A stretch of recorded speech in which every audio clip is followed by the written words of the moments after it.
Hi guys, I'm here with Adam Evans, K.T.M member from Europe, and he made top 16 on the UA finals today. Hi man. Hello. Congrats on your great showing. So tell us a little bit about your experience, and then we will go into your deck. Yeah, so I wanted to play something a little bit different, a little bit fun. I didn't really want to go with meta and play kind of mirror matches all day. It was going to be hard to get some draft box stuff, and I have a kind of a thing for Soulstriker because I played it in set 2. I did really well with it and I really love the leader, so I wanted to make it work. I've been testing it for like the last month or two, so many different builds until I settled on this one, and it's just been amazing. Yeah, so guys, if you haven't noticed yet, he actually said Soulstriker. This is the most interesting deck that has been played in the finals of Europe. I had to face it myself in round 6, I believe, and got my ass handed to me. So yeah, congrats on your great showing, and let's go into the deck. Yep, so as you guys know, the leader is Soulstriker. He doesn't draw on the unawakened side, he just untaps some mana. So we need to get awakened quite quickly. You'll see how we do that in the deck in a second. When he's awakened, we draw a card and untap 2 energy, so we can push a lot of plays out. Nice. So the actual deck, 3 Awakening Talent Pan. This helps us awaken like really early in the game and puts a lot of pressure in the early game as well. The deck applies a lot of pressure, as you'll see with the card choices. 3 Sensu Bean. As we untap with our leader, we can untap further with Sensu Bean and just keep pushing plays out and keep pushing the aggro if we need to. And we can also play it defensively and have lots of mana standing, and then counterplay anything that's a threat. So this is a very versatile card, but I couldn't find space for the 4th one. Yeah. 3-dimension magic. We didn't play 4 because we have a lot of cards in the deck that can act as negates in themselves. We play barrier blockers, we have re-switch negates. There's lots of ways to stop attacks, so we didn't actually need to go to 4 of this. And it's a sparking negate if we need it. Which also untaps more energy for you. More energy, yeah. That's a good question. One all too easy. We do play burst in this deck, so we'll be sending cards from the top of the deck to drop. If we hit this and some other cards in the deck, it's amazing to get them in the drop. So yeah, and it's another negate. So. Yeah, you took me by surprise with this card. This, I yeah. know. We're playing multicolor, we're playing counterplays, so we need to play 4 Beerus. We have to play 4 of this. Only 3 objection. We do need to see it early. If we see it later in the game, it really sucks because we want to just be pushing cards out and keep pushing aggro when we go in for the kill, or we want to be seeing counterplays. We don't want to be drawn into objections late game because it's completely dead. And the argument for just charging it late game is not good in this deck because we have Beerus, which we also want to be charging, and in the late game we can be charging Pan as well. That's a lot of cards that you'll be charging in the late games. You do not want to be clogging up with objections. Yep. 3 Trunks Hopeless Saiyans. It's a 2-drop 15k, so already it's applying pressure. Whenever it attacks, you search the top 3 for Blue Saiyan, add it to hand. So that searches for all of our Gogeta pieces. It can search for Pan to help us awaken. It searches for side deck cards as well. And obviously we can play this, attack, get pieces, attack with our leader, untap 2, so it's basically come out for free. So basically this is one of your MVPs actually. Yeah, it's been really good because it finds the last Gogeta piece that I need, that I can untap and play Gogeta and then just bomb them out. Awesome. One of the Great Ape Son Goku. Like I said, I played burst, so again, if we burst this, it's amazing. We just pay 2 and draw 2, and then we can swing with our leader and untap 2. So it's costing nothing, and we're drawing 3 with the leader essentially. Yep. And we can also combo it defensively if we draw it in our hand, so we can stop taking damage in the late game and then get a bad life value off it. I'm telling. One of the cards that everybody said is really, really bad, but actually won me so many games is Yes, I was on the receiving end of that one. Yeah, yep. So when people are comboing because they need to get things in drop, you take it away. If they combo because they want to evolve, you take it away. If they're trying to set up for overarm, you can just completely shut that down. And then if you want to go aggro, it'll just act as a regular super combo so you can draw anyway. So I was playing Gogeta BR against you, and you saw me going for the Jiren play. Yes. And actually got my 10th piece in my drop area, or in my combo area, back to my hand. Yep, so you couldn't get it off. So I couldn't get it off anymore and negated all the other attacks. And negated the other attacks you could combo. Yeah, that really cost me the game, that card. It did, yeah. And what people don't realize is you only need to be on the 4 or less life to get the 10k combo power. If you're on 8 life and they combo, you can still bounce a card from their combo area, and if they have nothing in the combo area, you can draw a card. So it kind of acts as a better Supreme Kai against decks that need to combo and evolve in the early game. Nice. So it has a major versatility at the moment.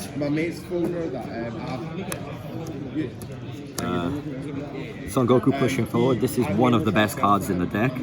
It's a Gogeta target. You burst 5, so as you've seen, like the Ape, the All Too Easy, and some other cards we want in the drop, that puts it there for us.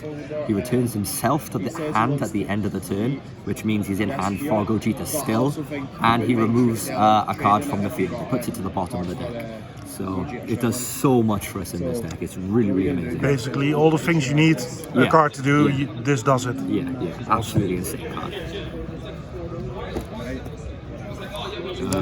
2 Freezer. So it's a barrier blocker. You can pay 3 to summon it from your drop.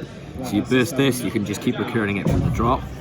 This helped me in my baby matchup because every time they try and hit me with the big ape, I just block it, and then next turn I bring it back. It's got barrier, so it can't be reduced. So they can never clear this. So this is just an infinite war against this. Awesome. You play against ramp, you bring these out. So I mean, this is what I mean with like all of the negates. We've got these on board. You have to push through these and many other things just to get through. They eventually kill it, and it just comes back. Yeah, and it's so cheap because we keep on tapping with the leader. We can just keep pumping out threats like this, and they just can't get through it. We can hard control the game with these. Awesome card. And then counterplay stuff. So Champ the Trickster, it's obvious. It puts a body on board as well. So this is what I mean. Like we're constantly applying pressure with all these bodies on board, and just keep attacking. And anything they try to come back with, we're just counterplaying it and stopping them. 3 spots deadly poison. We didn't want to play 4 because it is quite expensive and it's an extra card. It doesn't play itself, it doesn't add any combo power. So 3 is the right number. 3 is the right number? Yeah. And then 2 Gohans. Again, it's another counterplay, and it's a body on board, so we can just keep applying pressure. So that's the whole deck is just play out cards, swing with our leader, untap, and pass. And then we're constantly attacking them, and then we're counterplaying anything that they're putting down so they can't get anything through to us. Nice. 4 all costs. Pretty self-explanatory card, you know. It's a Gogeta target, and it hits really, really hard. It can win games.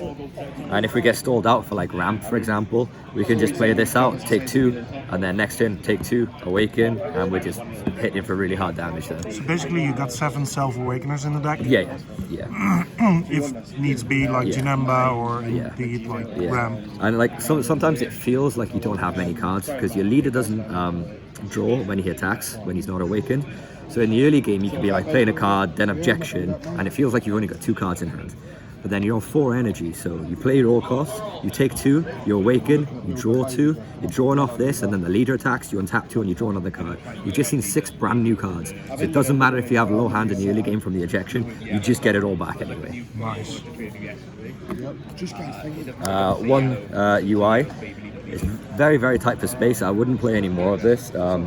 A lot of the time, sometimes we sit with 4 energy open, but not a lot, because we want to be playing bombs and pressure.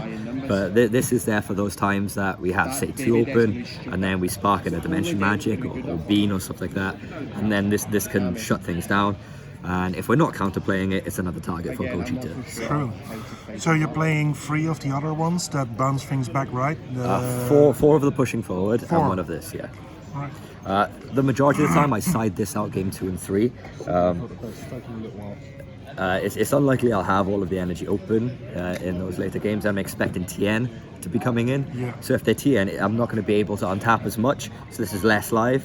So the majority of the time I do take this out. Yeah. One of the Ultimate Fusion Gogeta. I don't have space for 2, unfortunately, but it's another thing that can deal with stuff on board and apply pressure and then untap. You know, it's coming up for 3, removing 2, drawing 2, and it's just nuts. One of the MVP cards is Whis. So for people who don't know, if you have 2 multicolor in your energy, it costs 5. It's a double strike barrier, so it's really, really hard to get rid of. And once per turn, completely for free, you can negate an attack on your leader. So, well, yeah, you can just sit on this, untap with your leader. You know, you just paid 3 for this. If you want, you can start pushing aggro into it. They have to attack this, and they have to combo at least 10 to be even with their leader. And then you can just out combo it with the Kais. You can return their combo. They're having a hard time getting through this, or they can try and push your leader and kill you. In which case, you completely stop it. Nice. Barriers is hard to remove, and it keeps applying pressure. This card is insane. 2 Gogeta. Originally testing it was 3, but we cut it down to 2 to make space for Potara. Sometimes we found that we try and get rushed down, so try and put us on really low life so we can't Gogeta, in which case Potara comes in as our alternate win condition here. If we're playing against something that's like sometimes we can just charge this in the early game if we feel we're not going to need it. I do side this out sometimes as well, especially in stuff like Janemba. That's not going to be, it's not going to be useful there. But yeah, these are like the 3 big game finishing bombs here. Nice. And it's nice because, you know, we tap 5, play this, and then on tap 2 with the leader. So we've just completely cleared their hand to 3. Even if they stop the attack with this, they only have what, like 3, maybe 4 cards to play next turn. We've got 2 open, so whatever they play, we just counterplay it, and then they can't do anything, and then we just keep pressuring with this because they have no cards to come back with. Nice. Yeah. You didn't play these against me. I think you finished me off with the 5-drop. Yeah. But yeah, amazing card choices. And then the final one is the overarm mirror. So this card is one of the best overarm in the game, in my opinion. You know, it's you don't want to play this before you Gogeta, but it's insane. If you Gogeta their hand, attack with your leader, untap 2, you can play this as well. So that's like a potential 5 damage, which is really hard to defend against. Even if they survive, this just goes at the end phase and you restand the mana. So you still have that 2 mana to counterplay. So it's really hard to get through all of this. Awesome, man. And that's the main deck. So now to the side deck, right? Yep, so for the side deck, we've got 1 Gaosu. I wouldn't mind trying to find space for 2 of this, but it's quite tricky. It's for those who don't know, you can, when you combo with it, you discard a card. You can either put 3 cards in your drop back into your deck. So they would be like if Janemba mills your bombs, for example, you put your bombs back in the deck. Or you could choose 1 card in your opponent's drop and then place it at the bottom of their deck. So if you play against Ramp, you can put their bombs Kaioken, their Gogetas, their to the Victory bottom. Strikes. Yeah. Even like Victory Strike isn't too much of a problem either because we just have barrier blockers. They can't get through that. So it's just really hard for Ramp to keep pushing through all of this. 2 Uneasy Alliance. So it's a counter attack. It plays itself, and when you play it, you can bounce a 3-drop or less back to hand. So not only does this put another body on board that we can keep pressuring with, but say we're playing against Red, for example, we can get their digging deep off the field, and then like for Baby, they can't go into the Baby chain. You can just remove so many things from the field that are a problem, and then just keep applying your own pressure. So it's really good. 2 Dende for the ramp matchup.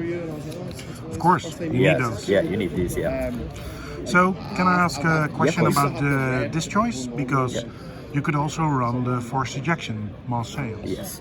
But I also ramp myself, and I can't guarantee that they're going to be on a higher mana because I want to get to 5 nice and quick so I can go G to them. But if I'm trying to ramp myself and then I play forced ejection, I need them to be on like 6 or 7 for it to go off, and I don't want that. So I want to be shutting them down early with Dende. Just play it, and then they know they can't ramp. So then I know I can ramp, and then I can just go up really, really quickly, and then. But they can mirror me if I play forced ejection, so they feel safer. 2 Sky. So with the 4 of the Kibito Kai super combo and this. Anything like apes or U6 shouldn't be a problem, although I did lose to it on stream because I couldn't find them, but it happens. But, that happens sometimes, yeah. Yeah, so But 6 of these against apes because of the early pressure they can put in as well. Yeah. And then as soon as you get to mid-late game, against pretty much any deck, we always win because we have so many solid mid-range cards and all of the counter plays. It's just so hard to play through it all. 2 Heavenly Wizard. I opted over this instead of Remote Serious Bomb just in case they had multiple copies on the field, and my theory was in the early game when I play this I can get rid of their baby or Broly's, that kind of thing. If it gets to the mid-late game, I'm going to win anyway because I can just completely control the state of the board and completely control the match with my counter plays on tapping. So if it gets to the mid-late game, I'm always going to win anyway, so the Remote Serious Bomb, it doesn't matter. So I'd rather get this off really early because I attack with so much stuff. I can just swing and then drop this, pop anything I want, so it doesn't matter if they go wide. I have the choice and it's always going to go through. Awesome. 2 Kami. So again, like vanilla apes, like anything that's gonna try and go wide against me, so I'm gonna get punish. U6, all that stuff. Yeah, just punish them and then just go in myself. 2 Shriving. I know you didn't like this card when we played it. I didn't like that at all. I was expecting a fair little bit of aggro. I pan and you know, like when I played against you, the VR, I was expecting a few things like this. Anything that I can shut down, especially if it's going really aggro in the early game, I can take a few hits, get myself to 504 because I know I can pan and awaken myself, and then just slap this down, and I know I'm going to be safe for a lot. They'll only have a few cards they can attack with, and then I have all of my my Whist Negate and my barrier blockers to stop that. So I'm never really going to die. So I know I'm always going to be safe. Yeah, I was not really taken by surprise, but when it hit the board, And then finally 2 TNs, anything blue is just going to be good against. It's a 1-drop 15k, it's just going to apply pressure. Yeah. So nice. Changes, I'd try and find space for Borgos.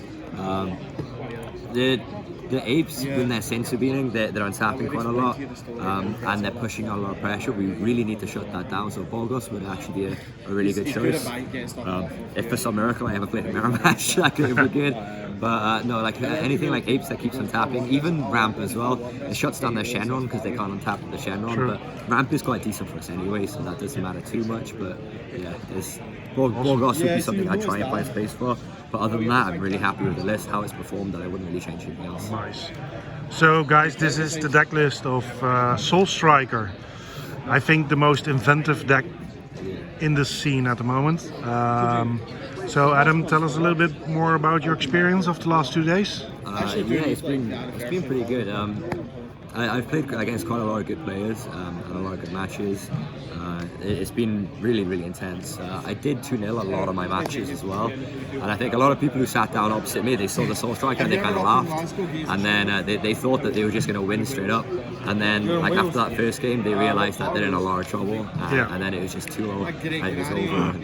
Yeah, to be honest, if I would see Soulstriker in someone else's hands, I wouldn't be that worried, but we've met before.